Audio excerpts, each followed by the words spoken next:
Eat your greens. You need fibre. Meat causes cancer.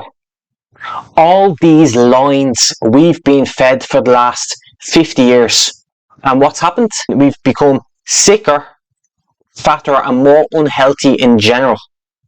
What if the manual for human health was flipped upside down? Hey, this is Chris, and in this video I'm going to talk about why humans are carnivores and why we should follow a carnivore diet and avoid plant foods. So sit back, relax and enjoy.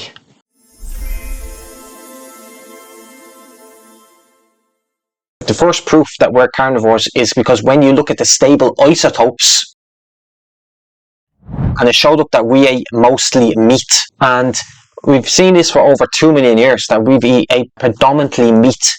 When you looked at the stable isotope analysis, if the result is low carbon and low nitrogen, then the individual ate mostly plants. But if it's high, then it means we ate mostly meat. So when isotopes were analysed before the agrarian revolution, it showed that we ate mostly meat. And you can see this in studies. For 2 million years, humans ate meat. When they looked at a study in Tel Aviv University, stable isotopes were higher ratings than like hyenas even, and foxes and lions, etc.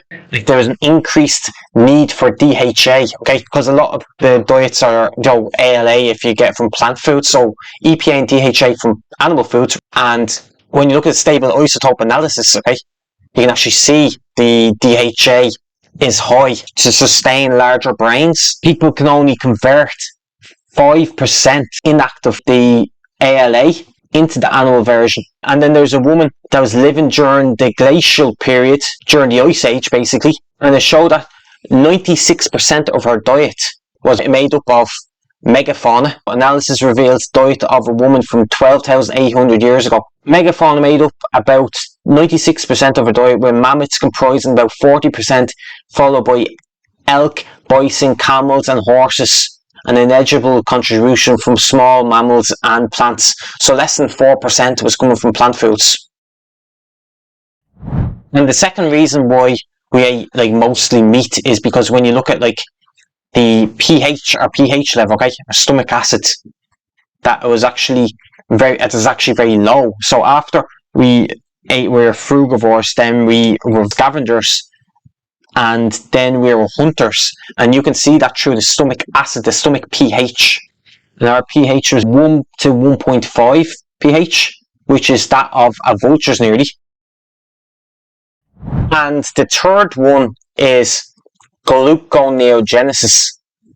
We talked about that before. Check out my video on gluconeogenesis. That goes into more detail. So I'll just talk about it briefly here. So gluconeogenesis is creating new glucose from non-glucose precursors. So basically, we're able to create new glucose from stuff like lactate, glycerol, amino acids, primarily in our liver. So you don't need to consume any carbohydrates.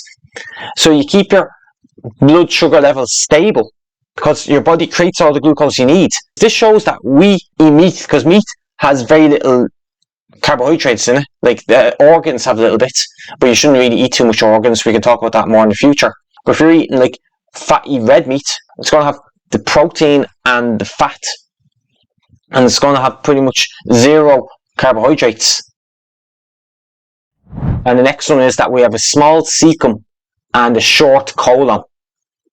So we can't handle stuff like plant material like fibre, okay? Fibre is composed largely of this indigestible compound called cellulose. It's found in like tree bark and all, and we can't digest that fully because our cecum is like very small compared to yards long of primates. So primates are, as Ken Berry put it, they're not our closest ancestors, but they're our least distant ancestors. See, other primates, they can ferment the plant material in their cecum. They can ferment that, okay, this plant cellulose, and turn it into short chain fatty acids. We have a process in our bodies that produces butyrate, that being ketosis. And this process guarantees that the butyrate will be used systemically rather than exclusively in an isolated and focal part of the small intestine. the plants have anti-nutrients. Red meat doesn't have anti-nutrients. Don't think, oh, okay, I'm still getting this much from the meat though, even if I am eating this vegetable or these seeds with the meat. No, because they block the absorption in the meat. Having oysters with corn tortillas, and the corn actually block the zinc in the oysters. Plants put up defense chemicals, and you might say, oh, but look, it's okay, I'm eating these vegetables every day or whatever, but you're micro-dosing these toxins. Those plants were very toxic before, now they're less toxic because we've detoxified them enough to put them into supermarkets. But that doesn't mean that there's still not a bit of toxins in them. There's no benefits of eating them, there's just downsides. If you want to get started on the right track on a low carb diet or a carnivore diet, then we can have a free one-on-one coaching call together and see where you're at. Or if you're in the middle and you're having sticking points, okay, and you want to troubleshoot your diet, then head over to Instagram and DM me the word ready at Healthier Now Chris. And if you want more content like this video, then make sure to like, share, comment and subscribe. And I'll see you soon.